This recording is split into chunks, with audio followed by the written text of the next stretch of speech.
morning, everyone. Good morning. Welcome from our beautiful studios here in the Beltline of Calgary, Alberta, because a lot of you keep asking, where are we? So it's in Calgary, Alberta. I think that's Canada, right? I think we're still in Canada. Depends on what's happening. Good morning, everyone. Welcome to an amazing Monday, another Monday Mindset meeting. Today we have my co-host is going to be Andrew Forbes. And he's really going to chat a little bit about website message clarity. Now, I know what you're thinking. What do you really need to know about website? Isn't a website a website? There's tons of them out there, and they're all confusing. That is why I begged Andrew to be here today to help us and help the business owner or the entrepreneur in you come out who wants to understand about website message clarity. And it's not just for business owners. I understand there's quite a few people who want to do their own website. Sometimes it's even for recruiting their own personal brand. So if they bought their name. So we're going to touch on some stuff like that, hopefully as well. Hello, my name is Coach Kalloo. I'm going to be running our meeting this morning. It's 30 minutes action-packed, and there's going to be a Q&A at some point in our meeting today, as well as if you want to stick around, you could ask Andrew some specific things about your website, maybe some things to include or not include. I see some diehard fans back today, so good morning, folks. If you can just let us know in the chat, what's your business? Where are you in the world? That would be fantastic. That's always great because then Andrew and I kind of have an idea of where everyone is going to be at. Catherine Monroe, you've heard me talk about her many times. You've seen her as well. She will be helping us in the chat room and monitoring all these great things. And so at the end, we're going to post some links to connect with Andrew as well as myself. And if you do have anything in the chat box, that's where you want to leave all that great stuff. Okay, so let me introduce the person that we've been chatting about really briefly here is Andrew Forbes. So a couple of things you need to know. For over a decade, Andrew Forbes had been combining his passion for teaching and learning with his expertise in web development to help entrepreneurs just like you and small to medium-sized businesses create and maintain an effective web presence that allows them to grow their audience and increase their sales, because your website should also be like a full-time employee somewhat as well while you're sleeping. Andrew combining his background in business, entrepreneurship, music, educational technology, with his many years of instruction in post-secondary education, Andrew uses his creativity and expertise to build a variety of online business solutions for his clients, from landing pages to e-commerce website, one-to-one training to group workshops, all in the way of an online courses to be able to be developed. Ladies and gentlemen, Madame and Monsieur, please welcome Andrew Forbes. Andrew, good morning. Did I miss anything there? No, that sounds pretty good. Good morning, Kyle. Good morning. Thank you so much for coming on. I know, Andrew, maybe what's happening for you right now, you're probably thinking there's so much to say about website, and most co-hosts kind of freak out a little bit because they're like, how do I get it all in? I can assure you, whatever you say is going to be tremendous value for everyone that's on here. So if you could just clarify a little bit, when you think of when you're talking about website message clarity, what's at the top of your mind? What do you mean by that? Oh, what comes to mind is it's just getting people to do something. And often clarity, I find it's the lack of clarity that is preventing people from accomplishing something. So that something could be anything from filling out your contact pages, to sign up for your mailing list, to buying a product, to reading more resources that you have on your blog. And so when I had to sort of narrow down of what can I sort of talk about, thinking of just kind of keep it simple and just focus on just narrowing down hey, what is getting clear what you want your visitor to do on your website. And that's where and that's where the website message clarity came to mind. It's what can we do to make it as easy as possible and obvious so it's brain dead simple that the visitor will know what to do. Right. And interesting enough, who is the visitor? Is the visitor a prospect? Is a visitor a current client, or is the visitor you? right? Like, who should you really be targeting when we talk about the website? Well, it often is as a prospect, because you always want to try to increase sales. So you always want to keep those people in mind, and that'll determine like what kind of your messaging is. But also like returning clients, returning visitors are also very important, depending on what your style of your website is, or like what the purpose of your website. So it's always good to know who your target audiences are, and then developing your messaging behind that. Like, what problem are you going to be solving for them, and how you're going to do it, and what do you want Yeah. them to do in order for them to like take that next step. Take action, right? And I think that's what I see with a lot of websites. And it's interesting because you've obviously done an amazing job with our website with the redesign and the rebuild. And so thank you for that. And I think you had what, 3 or 4 of them to work with. So I appreciate that. And I think that's the number one thing when we think about the mindset of message clarity is about who are you talking to? Like, think about that. You know, when you pick up the phone and you don't know who it is, you're like, hello, you're naturally curious. But the moment you know, okay, it's a best mate or a friend or a family member or whatever, it's interesting how we change the dialogue, right? We actually tailor to that, right? If we know that we're talking to someone who's quite excited, we know then we tailor that. So I think that's really what we're trying to say is know who the prospect is, right? Even if you know your prospect and your existing clients, the type of clients you have, then you could speak directly to them. And if you know the existing client, then do you not know how to solve the problem, right? By identifying those pieces, right? So I think I see that often, Andrew, is like websites where it has tons of information and it becomes a catalog of sales and sales and sales, but you're not really actually speaking to them. Mm-hmm. Well, and that's the thing is like when someone comes to your website, they usually give you what something I think the research says like 3 to 5 seconds to see if are they in the right spot or not. So like if your message isn't clear of like what you're gonna do for them and it resonates with them, they'll click elsewhere. They got many other things to do and other websites they can visit. So like that's why it's just so important right from the get-go of like understanding who you want to talk to and making it like uber clear of like how are you going to help them and like what are you going to do for them and why they should care. So that's why it's it's just so important to just really tighten up your messaging and to really ask the question like who is this speaking to, and is it clear enough, like Right.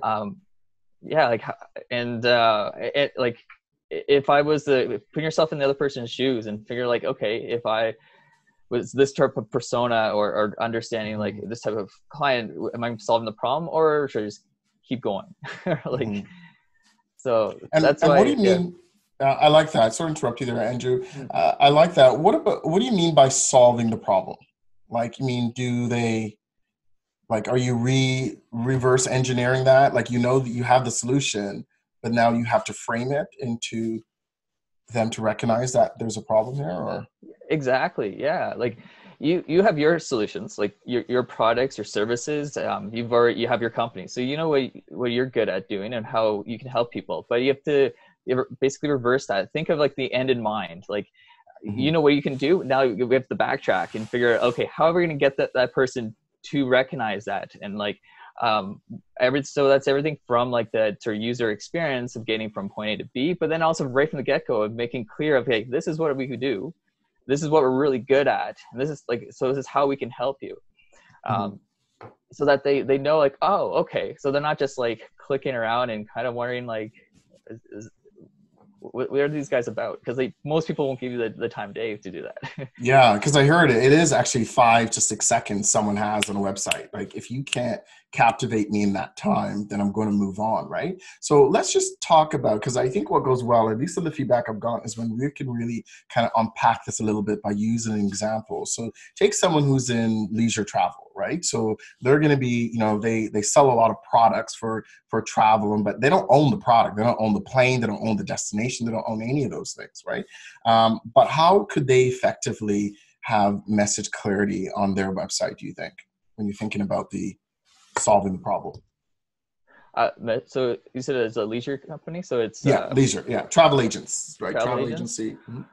So in that case, I would be focusing on like, I guess like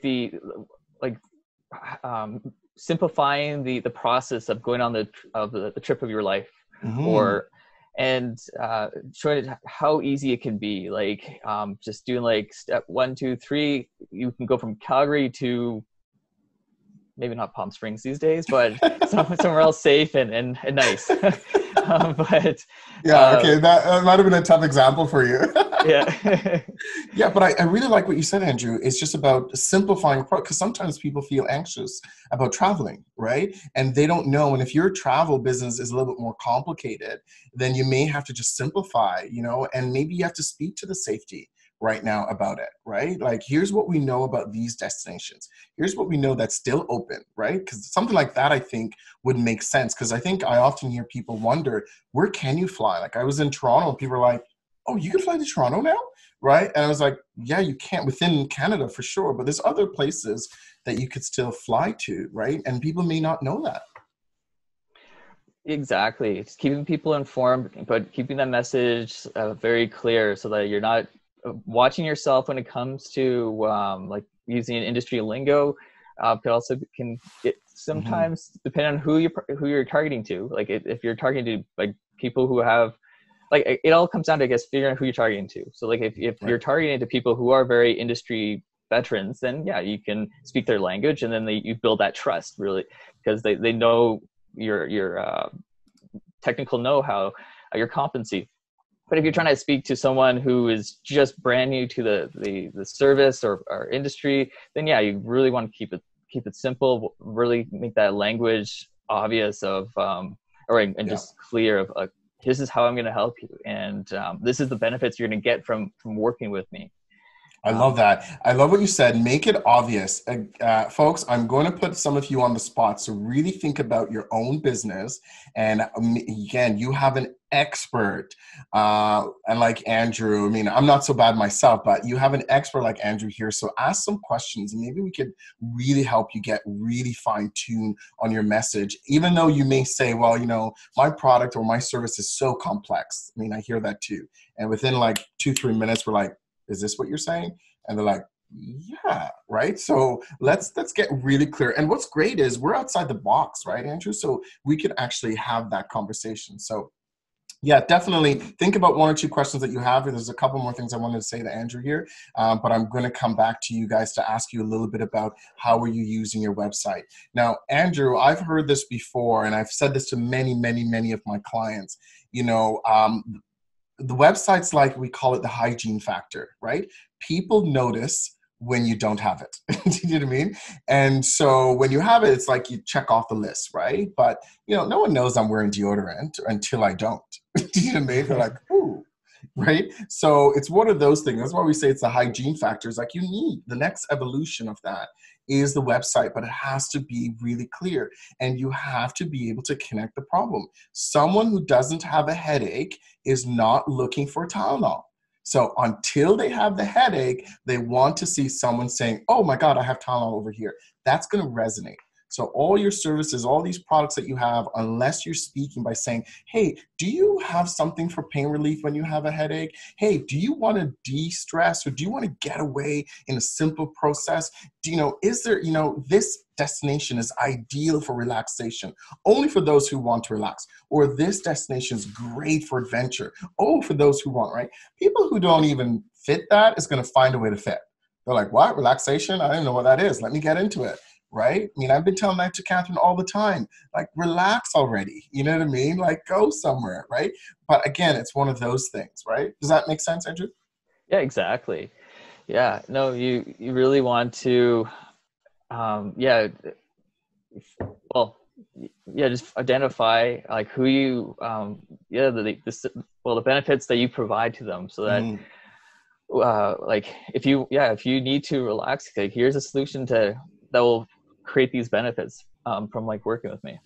Right. And so what is one thing you've actually experienced, Andrew, that you would say is a definite no-no on the website? Like, this is the most confusing.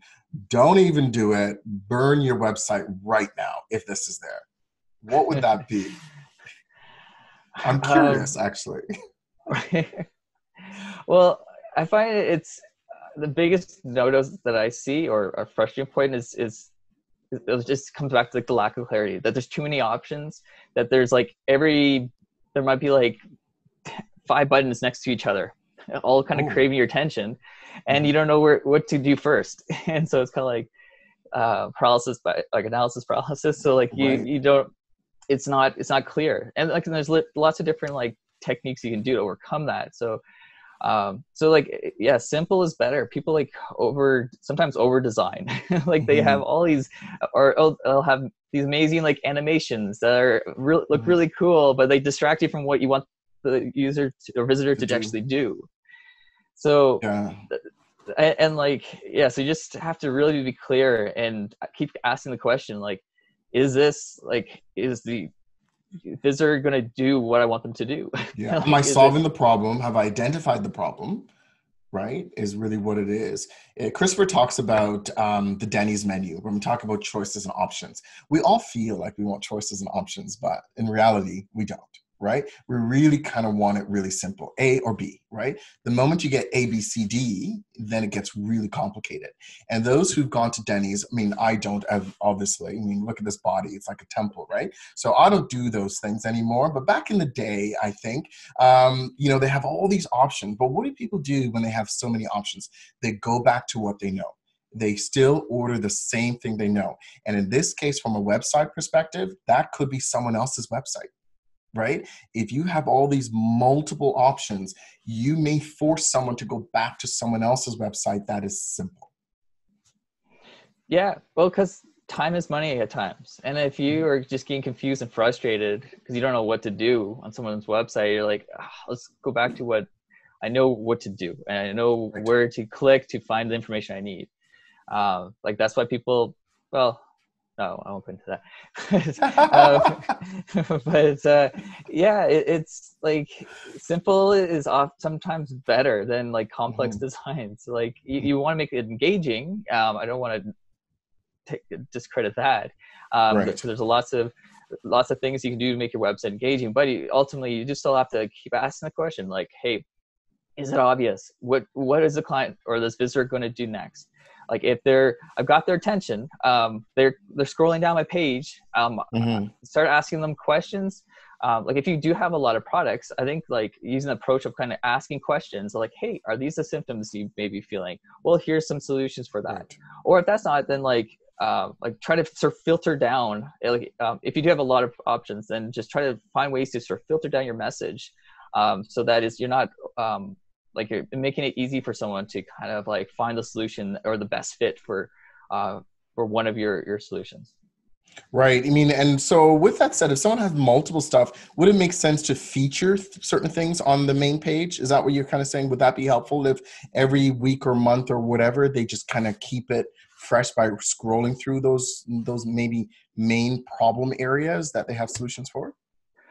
Well, yeah, if you can, like on the homepage, yeah, you really want to kind of narrow down your sort of silos and kind of do your best to, like, even if you want to use the Denny's example, like at least, yeah, there's a lot of options, but at least they break it down to like the different meals of the day. So instead of having 100 options, you're down to at least 20 for breakfast or whatever. And so if you can try to like think of your services in sort of in silos or buckets, as I often refer to, that sort of also really helps. Because then you can use like, so at least you're narrowing it down, then they'll click on that and then they can find out a little more information of that sort of category or bucket. And then they can kind of continue their journey to find that perfect solution that works, it solves the problem that they're looking for. Yeah. Is there a specific stat? Because we have Google Analytics, we have all these things now that is supposed to show certain things. So people who are doing their own website or they get access to that tool, is there a metric that you think that makes sense? John, I know that's a question that you love, right? The metrics. So I'm asking in advance for you. Is there a metric that they should be looking at, right? Is it bounce rate? Is it utilization? Is it time on page? Like, what is it? It ultimately comes down to your website, I find, because like bounce rate is a very common one that people can obsess over, but depending on what like bounce rate measures, like how long, or not how long, but basically, do someone click on your link and then they delete, as opposed to clicking on a link and then going to another pages on your site. So there's certain strategies that you can do to help improve your bounce rate, because like, and like I said, that's a good one to relate to our conversation today. Is that like, when someone clicks on a link from Facebook to go to your website, read a blog post, well, trying to narrow, make it obvious of what should they do next, finding like additional resources to learn more about that topic.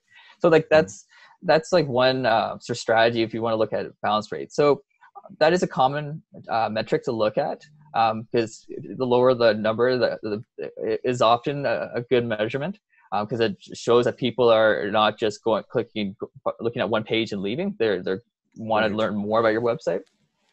Time on page, I don't stress usually about that one unless you have a lot of like long form information on your page, and if you see people are only spending 10 seconds in your website and you expect them to spend like 3 minutes or read through the pages, then you want to be like, then yes, it's a potential concern. You're like, okay, maybe my information is too confusing. Maybe people aren't they're not reading as much as I hope they would be, or learning as much as I hope they would about my company. So there's that kind of metrics. Other important ones.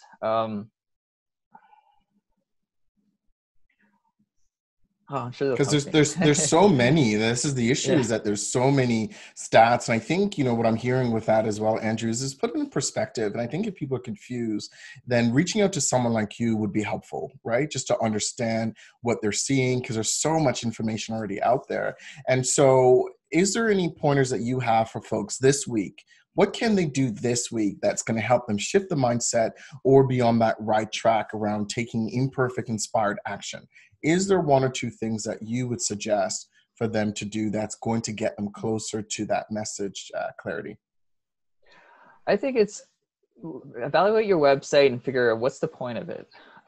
What's the point of like pretty much every page? Like sorry, there's two thoughts. The first one is like, what's the point of your website? Is it to get people to fill your contact form to get in touch with you? Great. Okay. Well, then evaluate each page. Is it working towards that goal? Does it tell, like, if you think of what the user is supposed to do when they go to your website, like, do they end up on your contact page? Or if your goal is to increase your newsletter sign up rate, or like the amount of people sign up your newsletter.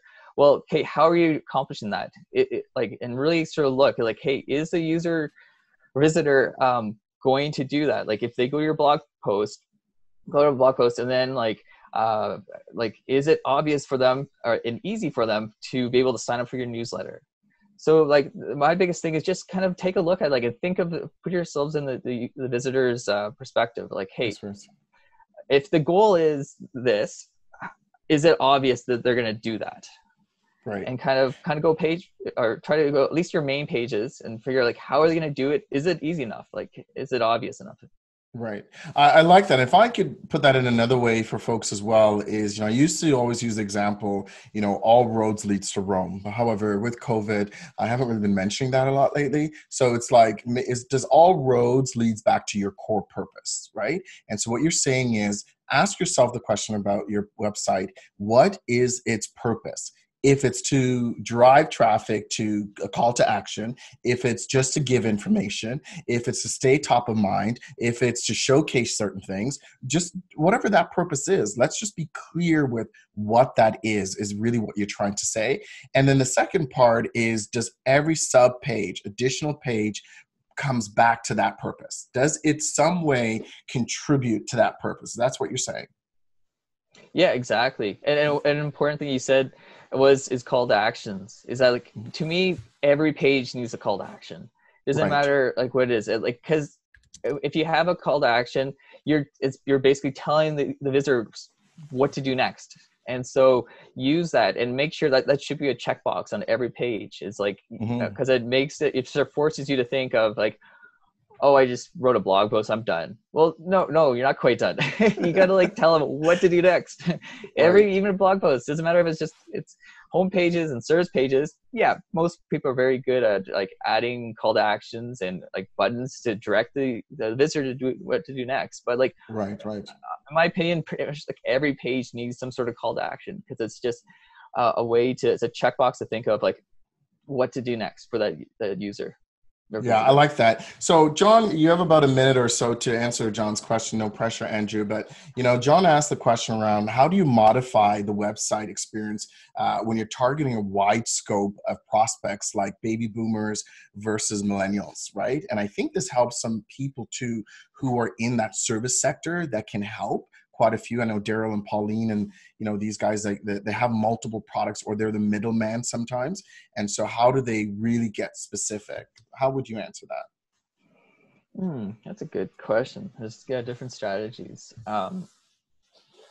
Like, can I jump on it while you think about a couple things? Because, sure. You know, back to what we said, John, earlier, is about if it's focused, right? If you're speaking, because you have to specifically speak to a baby boomer that is relevant from their information.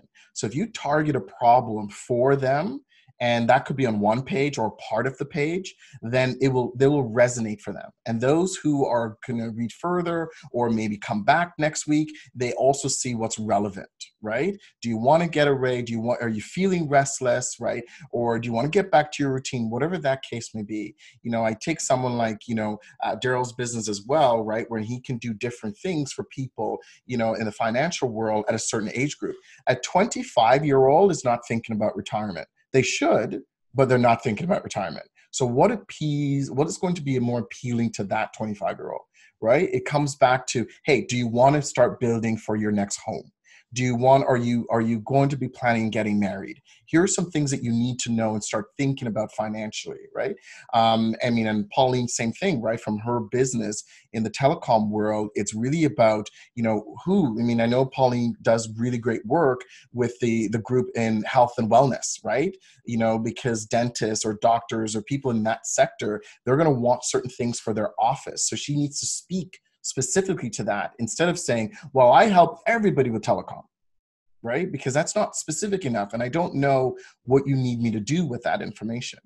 Did you have anything to add to that, Andrew? Yeah. Well, like, I guess one solution that sort of came to mind, though, to answer John's question is also try to think of like what, because I'm thinking like millennials versus boomers, where a millennium, what kind of trips or excursions are they looking for? For example, like they may be more like, hey, are you looking more for an adventure type excursion versus maybe a family oriented one versus like a more relaxing one? So if you carve, instead of like, you can use the information and demographics of the different types of age demographics to kind of figure out what will resonate with them. Obviously, I don't think you can market based on using those verbs like, are you a millennial? Click here. might not quite work out or resonate, but you can use their descriptions of like, hey, are you looking for a action-packed adventure to do some zip lining? We got a great package for you, or something like that. So like those are, you can kind of carve up your services that way, is sort of what sort of came to mind. Perfect. No, this is really good information. So we're at our time. So Andrew's going to stick around for the Q&A side. If someone has one or two things they'd like to say to Andrew or myself, by all means, stick around. One of the things, if you did not hear today from a call to action perspective, it's about understand the purpose of your website. And does all the things that you are trying to do on there, does it lead back to that core purpose? Next week, we're talking about pandemic within a pandemic. We're bringing back Dr. Michael Breen as my co-host. And then we have Christopher for the Healthy Transformations that's going to be coming back. He's going to talk about how I got this great body. Thank you, Carmel. And then we have Craig Turvitt's going to be here. Where is he? Yeah, it's going to be coming back to talk about the big picture when it's about wills and all that fun stuff. So stick around. I really appreciate everyone being here today. I hope you have a fantastic week. If there's anything that you can take away, if this resonates for you, please let us know. We're really here to help as much as we can, and your feedback is always great.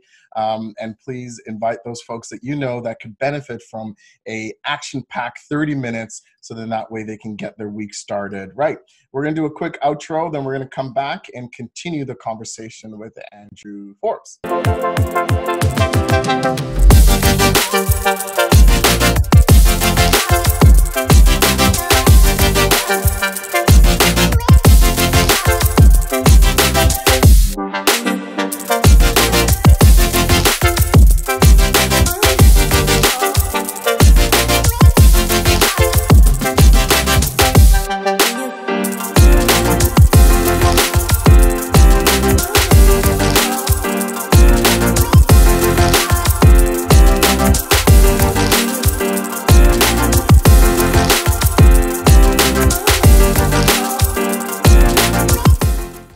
Fantastic. Andrew, how was that? Wasn't so bad, eh? These guys are nice to you. It's different coming on the other side, eh? Oh, very much so. Yeah. No, that's really good. I think that's the struggle, Andrew, for most people is narrowing down the audience, because they know they have everyone watching and they know everyone's looking. But sometimes it's about, how do I narrow it down so I'm speaking specifically, right? Like, how do you choose when you have thousands of people in front of you, and to say, oh, I'm talking to you, and I'm talking to you, and I'm talking to you, right? And that's always a struggle. So how are you helping clients with that message? Besides what you've already talked about, but being really clear, really. Yeah. Just, I don't know, thinking of the end in mind. And like I've mentioned this already, is, just think of the end in mind and work your way backwards. Like, I do course development, and that's ultimately what there's a lot of parallels where it's kind of like, hey, the end of this course, the user should be, or the person taking the course should be able to do all these X things. Well, right. If you can relate to a website, it's like, by the end of their user experience, I want them to be able to like consume this content, understand what I want them to do, and then get in touch with me somehow, or interact with me somehow. So like, I think I lost track of what your original question was. No, just like what else they can do. And I think, we've kind of covered most of it. And I'm curious what some folks have some question on, but I think it's a constant thing. I don't know about you, but I don't know how many people get up and say, I want to buy something today. I'm going to find a website and buy something, right? It's very rare that I think they have that mindset, that they just want to go there and buy something. However, they're like, I want to scroll. I want to see what's out there. Let me see what's on Amazon today. Let me see, and what's on Facebook. Like, it's just, but the moment you see a message like, couldn't you use this? Like right now, I'm seeing a lot of how to cut vegetables and all this other stuff. And I'm thinking, who needs another tool? I didn't, but I ordered one anyway. But he said, but I think this is what's happening for folks, right? Is because I'm like, oh, look how nice that could be. Oh, that makes it a little bit easier. It's the exact same thing I'm going to do with a knife, and I'm going to realize the knife does it better, and then I'm not going to use it, right? But again, it's not that people won't buy, but they did a great job at messaging that I needed that tool, because look how beautiful they've done it. Yeah, and just how much better their life is, or how much simpler their life is by using your services or products. Just really keen in on like, hey, like, my code cutting set will make your life so much better, because it will, like, it just makes those slicing of tomatoes that much easier. And you're like, spend less time in the kitchen and more time out playing with your kids, or something like that. Right. For those people who want to spend less time, but I mean, for me, I love spending time in there. Okay. Anyone has any questions or that you have for Andrew, or comment on what you've heard today that you want to share? Unmute yourself if you're feeling brave, and then we'll take some questions.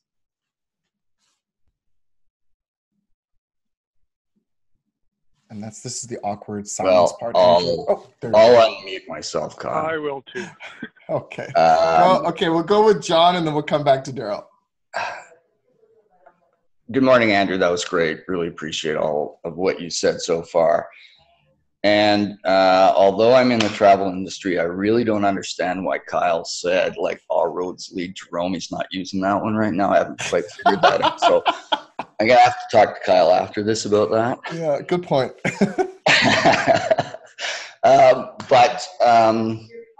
Okay, because we are in the travel industry, it's extremely competitive.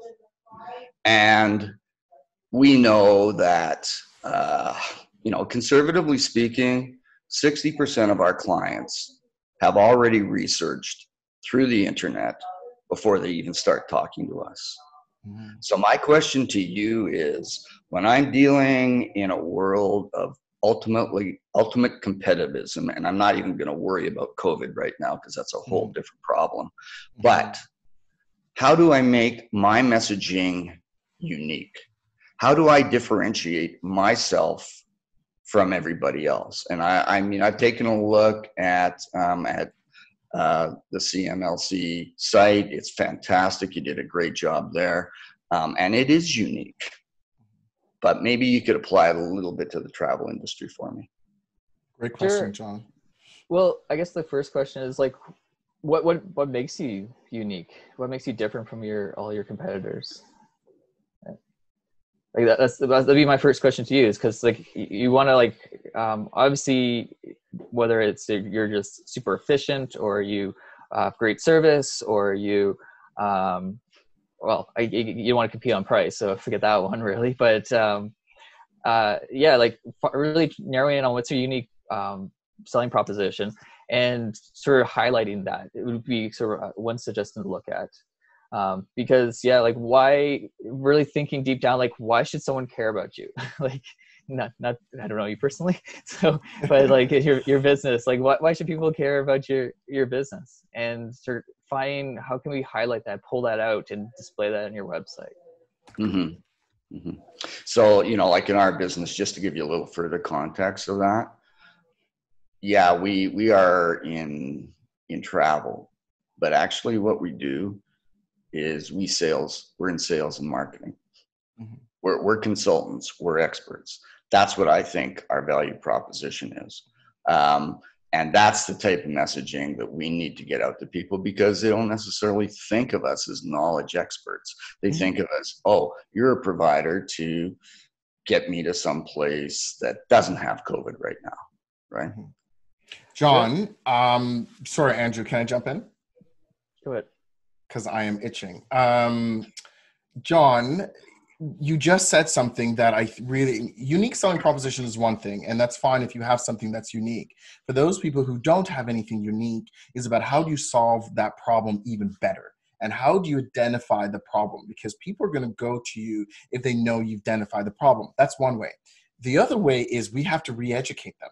Now, you said something there that I think is bang on, which is you are knowledge experts in this destination, right? It's the experience, and you guys have knowledge for those people who want to experience. So I would say to you, if I went to your website, do I see you display your knowledge? Is there opportunities where you're displaying your knowledge to say, hey, for those who want this experience, it's not just product knowledge, it's here's what people have said to us. Here's what we gave them the information that they actually came back and said, oh my God, these guys told me this was going to happen, and it happened.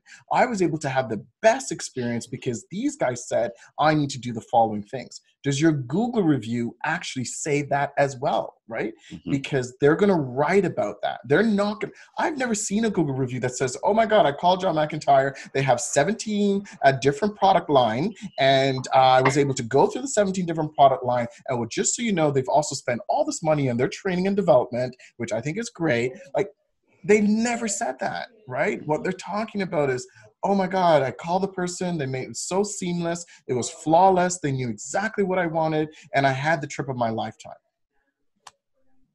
So that's what I would say, John, is what is unique. Or if we're trying to shift the industry to mm-hmm. something else, we have to retrain them to say, because again, our website's going to have that knowledge. Andrew, am I out to lunch there, or does that make sense? No, you're totally bang on. Yeah, if you can get some, that's a great strategy of collecting testimonials, and then taking it one step further and reevaluate, or trying to find commonalities in the messaging. You can part of your messaging can be taken straight from the user. If you see this common theme of people really love how, you make it so easy, well, use that language in your marketing. Yeah, we make travel easy, right? It's one thing I do with the real estate, my realtors that I work with, because they're constantly confusing the message. And it's a tough thing when someone buys a home for the first time. And when they say, hey, we take the stress out of real estate, that resonates for people, right? Thank you, John. That was really good. Daryl Standish. Good morning. How are you? Good morning. Interesting background there. Well, thank you. Yeah, it's appropriate for today's world. Andrew, great presentation again today. So I guess my question is a little bit off base, but the things you said really resonate on just doing individual practice. But for example, in my industry, we're pretty limited on what we can do on a website, let alone we have to utilize a company websites. There's regulatory regulations and so many things that are so tightly wrapped around that. How do you kind of use a company's website without being able to put in exact value propositions, more of a bio on who you are and what value you bring, to doing that? Like, it's almost a catch-all, but yeah, our prospect base, 95% of them don't realize they actually need our help. Mm-hmm. They think they're okay. So it becomes an interesting predicament. People. And Daryl, just so Andrew understand, what is your business? Just so he knows what industry. So I'm a financial advisor with a major Canadian, a fairly large Canadian company. Mm-hmm. So not independent. So we are regulated on the company stuff. But people think they're okay, or they want to do it themselves, where our website wouldn't direct them to individual investments because we don't know anything about them. Mm-hmm. So it becomes interesting when they don't know they need the help, much like Kyle's knife thing. Mm-hmm. But a knife thing, I think, is a little different than what we do. Right. I bought lots of golf things like Kyle did. Didn't even know I needed this new putter, but I've got 5 of them now. So yeah. So what are you currently allowed to do within your marketing strategy? We should start there. Unfortunately, not online. Like, I couldn't create my own web page. We can do some Facebook and LinkedIn messaging and advertising for seminars and stuff. So that would be one area that I need to expand on for sure. So utilizing that maybe to direct them, would that be? Well, that's one. Answer, yeah.